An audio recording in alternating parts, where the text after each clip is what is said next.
नमस्कार दर्शकों, आप देख रहे हैं साधना न्यूज। मैं हूं आपके साथ सानी सहारने। दर्शकों, जैसे जैसे देश दुनिया प्रगति कर रहा है, हम भी प्रगति कर रहे हैं। इसमें कोई शक नहीं है कि देश दुनिया की प्रगति से हमारी प्रगति रुकी हो, पर कहीं ना कहीं देखा होगा आपने कि हम अपने स्वास्थ्य की अनदेखी कर रहे हैं। जब हमारे साथ स्वास्थ्य समस्याएं हमको घेर लेती हैं, तब हम डॉक्टर के पास जाते हैं। मैं बात कर रही हूं दर्शकों आंखों की। जी हां, इस बार हमने देखा होगा कि डिजिटलाइजेशन के इस दुनिया में लोगों के पास मोबाइल फोन होना एक बहुत ही कॉमन सी बात है। पर छोटे बच्चों को मोबाइल फोन देके उनके साथ समय बिताना, घंटों रील्स देखना और बाहर घूमते वक्त भी, गाड़ी चलाते वक्त भी मोबाइल फोन्स पर नजर टिकी रहती है। जो वर्किंग प्रोफेशनल्स हैं उनके लिए तो ठीक है, पर गृहिणी, बड़े बुजुर्ग घरों में सभी मोबाइल फोन से आजकल चिपके रहते हैं। और दिवाली जैसे बड़े पर्व पर भी हमने देखा कि लोग रील्स को देख देख के इतने आमादा हुए कि बच्चों ने एक कार्बाइड गन खरीदी जो कि मात्र 150 रुपए से 200 रुपए की आती है। और उस गन से अभी फिलहाल जो इसी दिवाली की बात हम आपको बता रहे हैं, ऐसे 262 बच्चे जिन्होंने अपनी आंखों की रोशनी गंवा दी, कई एडमिट है, कई आईसीयू में भर्ती हैं। तो ऐसी छोटी सी गलती और इतनी भारी उसका भुगतान अपनी आंखों पर उनको करना पड़ता है। क्यों हम अपनी आंखों की अनदेखी करते हैं? क्या कुछ आंखों के लिए हमें बचाव काम करना चाहिए? कैसे अपनी आंखों को हमें बचाना है? इसके लिए आज हम बात करेंगे भोपाल के प्रसिद्ध डॉक्टर ललित श्रीवास्तव, जो कि नेत्र रोग विशेषज्ञ हैं कमला नेहरू अस्पताल में, और जो कि हमीदिया हॉस्पिटल के परिसर में आता है और वरिष्ठ चिकित्सक हैं नेत्र रोग। उनसे बात करेंगे और जानेंगे कि कैसे अपनी आंखों की देखभाल करनी चाहिए। सर, आपका बहुत बहुत स्वागत है हमारे चैनल पे। और सर, जिस तरह से जो परिवेश चल रहा है सर, अभी लेटेस्ट दिवाली की बात हुई है सर, आपने देखा होगा कई घटनाएं घटी हैं, उस पर क्या प्रतिक्रिया देंगे? जैसा कि आपने बताया कि डिजिटल जो वर्ल्ड है उसमें नई जनरेशन बहुत ज़्यादा इन्वॉल्व है और ये एक लाइफ स्टाइल डिसीज में, लाइफ स्टाइल में हमारे आ गया है मोबाइल का यूज़, डिजिटल वर्ल्ड का यूज़।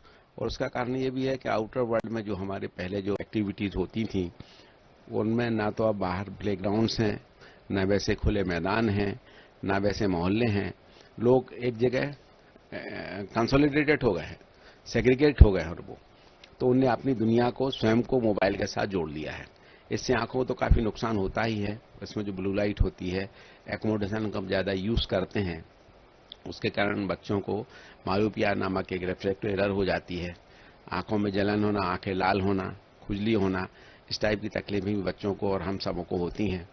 इससे बचने के लिए हम लोग उनको बार बार सलाह देते हैं बच्चों को, छोटे बच्चे जो 12-14 साल से छोटे हैं वो कम से कम मोबाइल का बहुत कम उपयोग करें।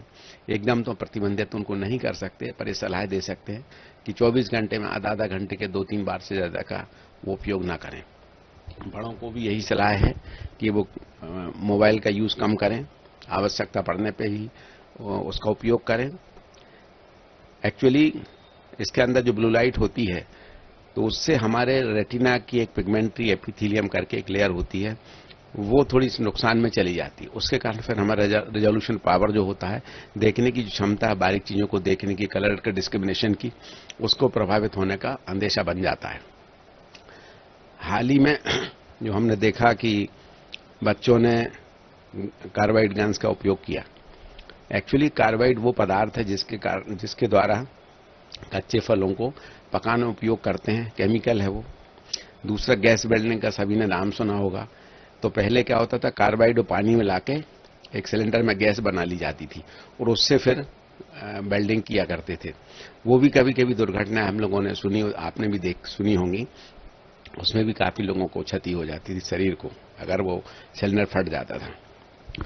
सर, ये आपने बात कही जो क्षति हो जाती है, सर आपसे ये भी जानना चाहेंगे कि क्या सिर्फ आंखों को क्षति पहुंचती है उस गन से, या किसी बॉडी के किसी अन्य अंग को भी क्षति पहुंचती है? एक्चुअली कार्बाइड जब पानी के संपर्क में आती है तो एसिटिलीन गैस बनाती है। तो गैस अगर हमारे शरीर में, सांस में भी जाती है तो उसका केमिकल है, तो दुष्प्रभाव तो होता ही है। छोटी मोटी मात्रा में जाने में तो ऐसा नहीं होता है, हमारी बॉडी में रेजिस्टेंस पावर होता तो उसको वो क्षति को आगे नहीं बढ़ने देती। पर अगर ज्यादा एक्सप्लोजन हो तो वो नुकसान कर सकती है। आंखों में जो पुतली हमारी कॉर्निया है उसके संपर्क में जब वो एसिटिलीन गैस और कार्बाइड पानी आता है तो पुतली को वो, उसमें छाले बन जाते हैं, घाव बन जाते हैं पुतली के अंदर। डिपेंड करता है कि उसकी मात्रा कितनी है। सुपरफिशियल भी हो सकते हैं वो कॉर्नियल अल्सर जिसको बोलते हैं, और डीप हो सकते हैं। मैंने 2-3-4 केस जो देखे हैं तो उसमें अगर उनको इमीडिएट ट्रीटमेंट दिया गया और गहरे घाव नहीं थे तो रिकवर भी कर रहे हैं वो, और जिनको गहरे घाव थे उनको सफेदी के रूप में वो कॉर्निया परिवर्तित हो गया है, ओपेक हो गया कॉर्निया। जब उनका कॉर्निया कुछ समय बाद ये ओपेसिफिकेशन जो है वो हील होगा तो बाद में इसमें कॉर्निया का प्रत्यारोपण, जिसको कि हम नेत्रदान कहते हैं, तो जो नेत्रदान के थ्रू हम उसके कॉर्निया को प्रत्यारोपित कर सकते हैं, केराटोप्लास्टी। तो कोशिश की जाएगी कि उन बच्चों की आंखों में पुनः रोशनी उन्हें प्राप्त हो और पुनः वो अपनी इस अच्छी स्वस्थ दुनिया को देख सकें।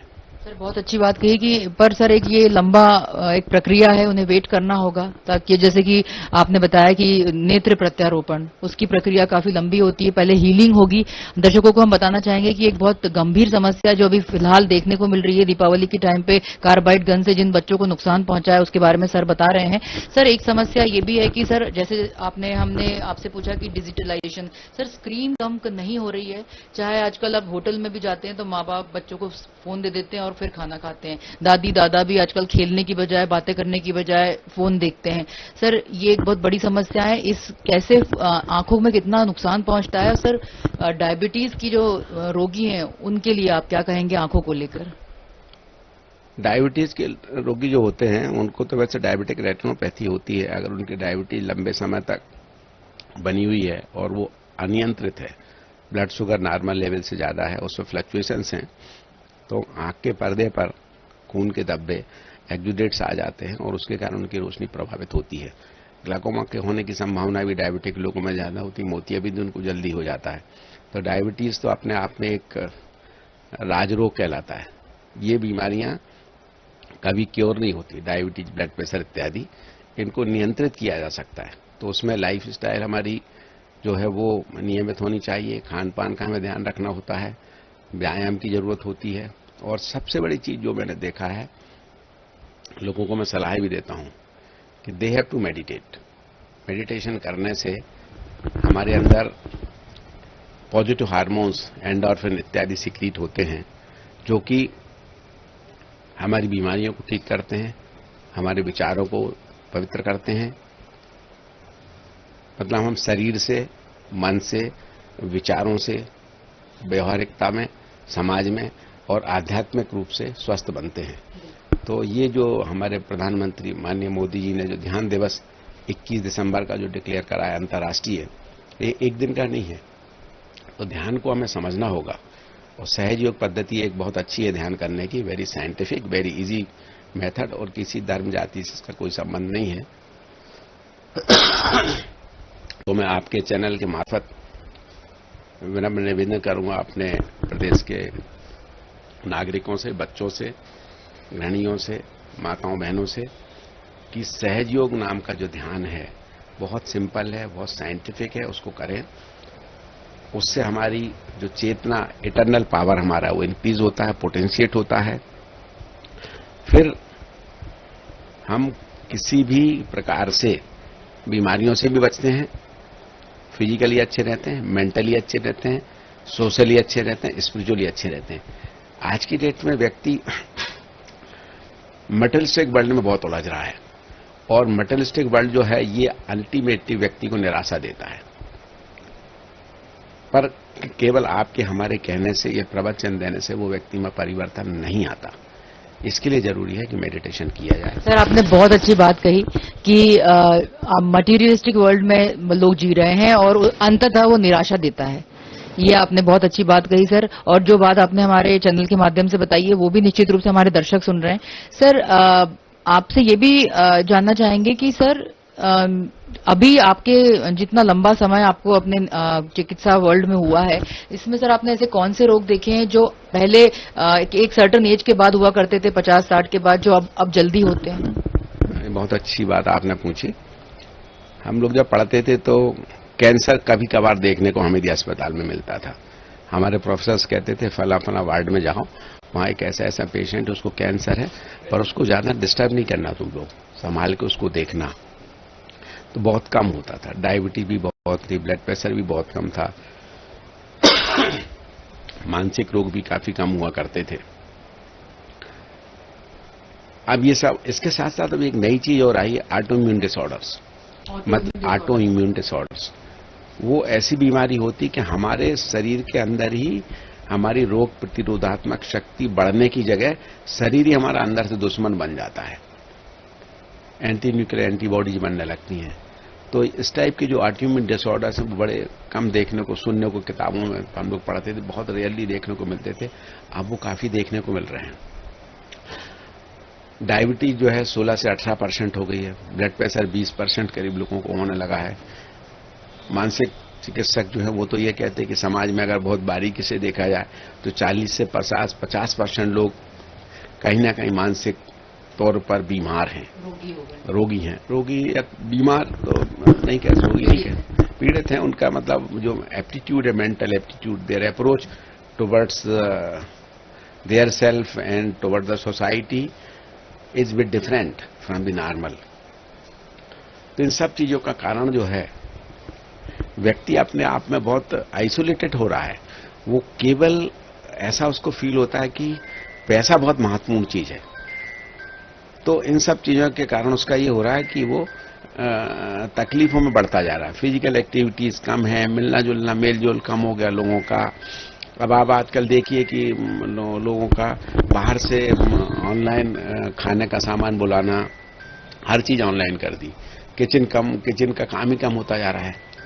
दूसरा एक और मुझे बड़ी गंभीर बात लगती है, जो कि ड्रग एडिक्शन। हम उनको अपने बच्चों को संभाल ही नहीं पा रहे, कब किस गफलत में वो आ जाते हैं, किस प्रकार से वो ड्रग्स के।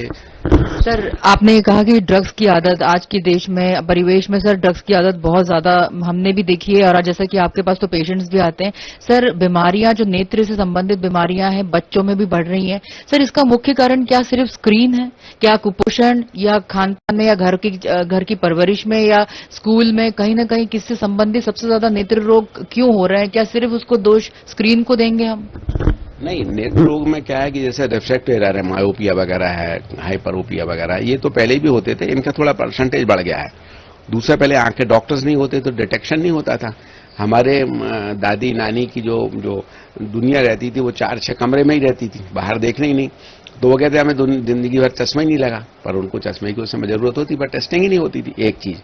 दूसरा, ये जो डिसीज की अपन ने बात की, डिफरेंट सिस्टमिक डिसऑर्डर्स, इनका प्रकोप बढ़ने के कारण आंखों में तकलीफें होने लगी। रेटिनोपैथी वगैरह होता है, हाइपरटेंशन रेटिनोपैथी, डायबिटिक रेटिनोपैथी, इस टाइप की तकलीफें होती है। मोतियाबिंद का जो प्रकोप है, अगर मोतियाबिंद किस एज में शुरू होता है, और अब क्या यंगस्टर्स में भी मोतियाबिंद होता है? अमूमन जो मोतियाबिंद सामान्य रूप से जो होता है वो 60 साल की उम्र के बाद होता है, पर पहले भी कंजेनाइटल मतलब सिंस बर्थ भी होता था, छोटे बच्चों को भी होता था, पर उनका परसेंटेज कम था।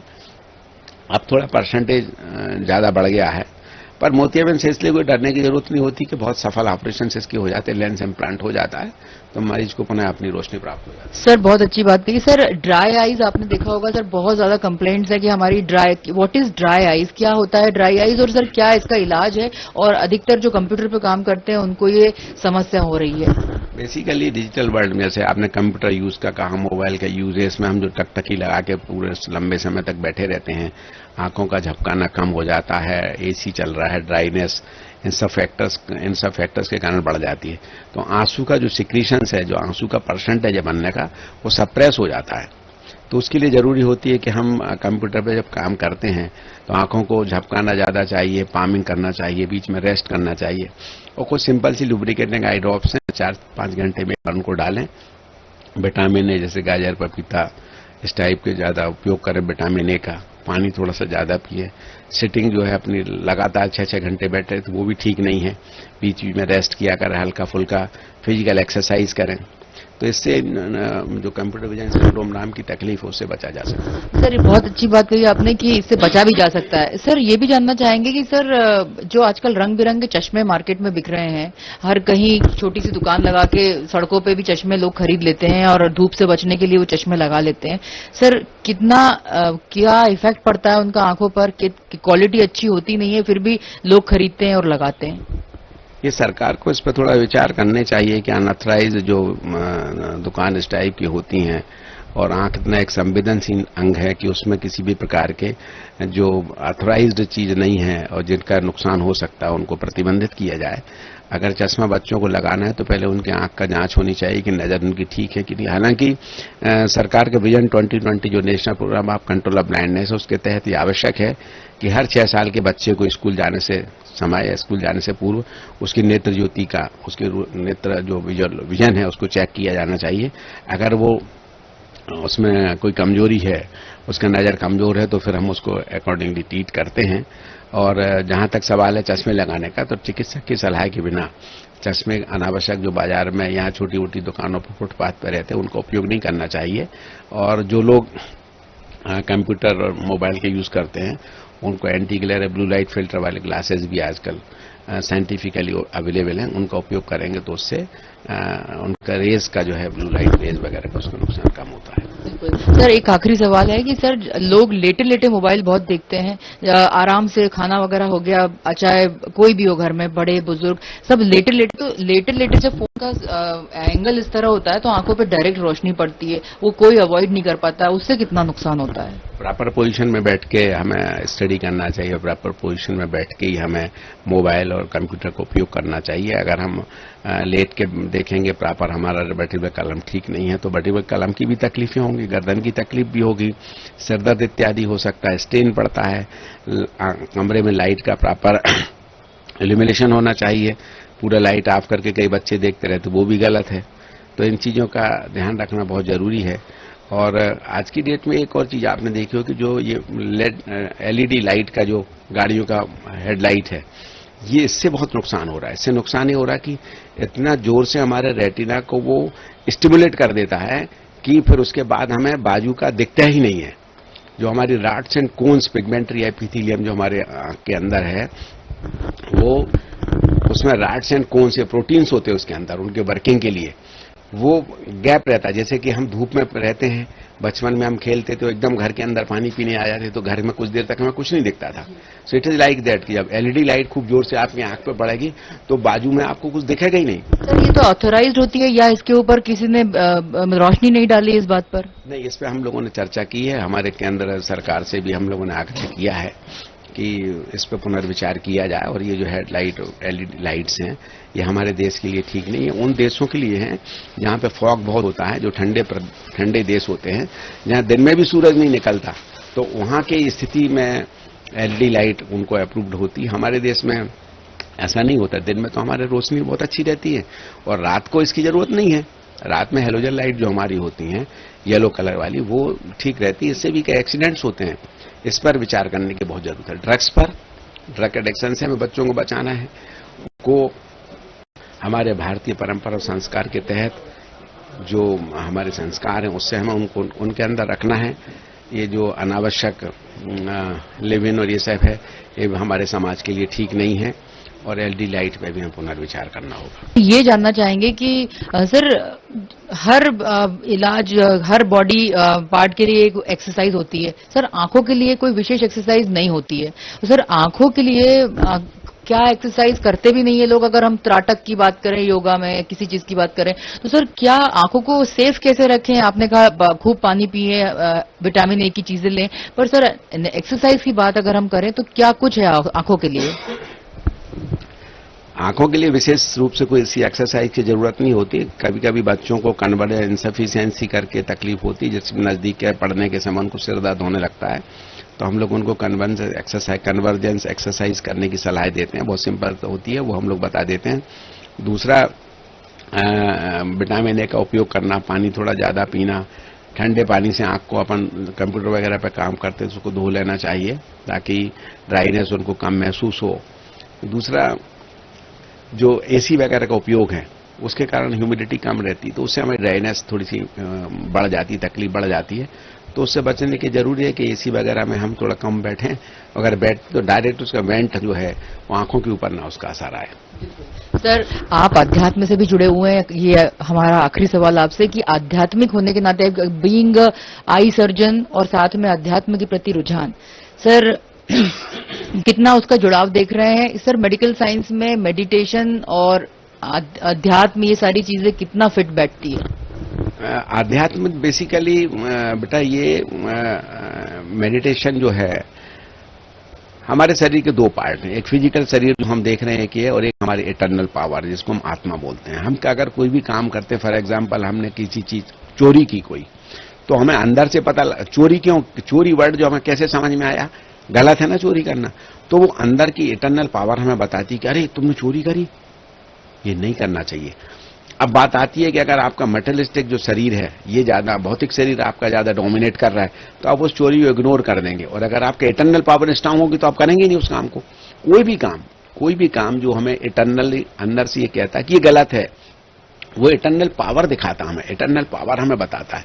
कोई भी काम उसमें मतलब नहीं है, तो उस इटर्नल पावर को इंप्रूव करने के लिए मेडिटेशन करना जरूरी है। अब मेडिटेशन का ये है कि लोग उसको समझें पहले कि यम, नियम, आहार, प्रत्याहार, प्राणायाम, ये मटेरियलिस्टिक वर्ल्ड से संबंधित विषय हैं। 5 स्टेप, ध्यान, धारणा, समाधि, ये है स्पिरिचुअल अपलिमेंट के लिए, आध्यात्मिक उत्थान के लिए।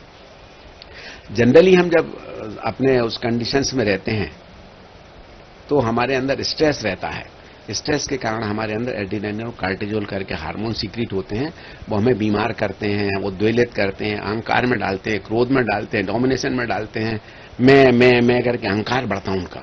पर when we start to do meditation, तो वो इटर्नल पावर हमारा इंप्रूव होता है और वो हमें उस मंजिल की ओर ले जाता है जो सत्य है, जो प्रेम है, जो भेदभाव नहीं सिखाता, जो बुरा करना। दीपावली क्या है? हे परमात्मा, हे परवरदिगार, हे गुरु नानक साहब, हम सब आपके बच्चे हैं, हमारे हृदय में उस ज्योति का, उस दीपक को जला दीजिए जिसमें सबों के प्रति प्रेम हो, सबों के प्रति सत्य की भावना हो, हम किसी के साथ भेदभाव न करें, हम किसी का गलत ना करें। इस प्रकार का दीपक हमें दीपावली पे जलाना है।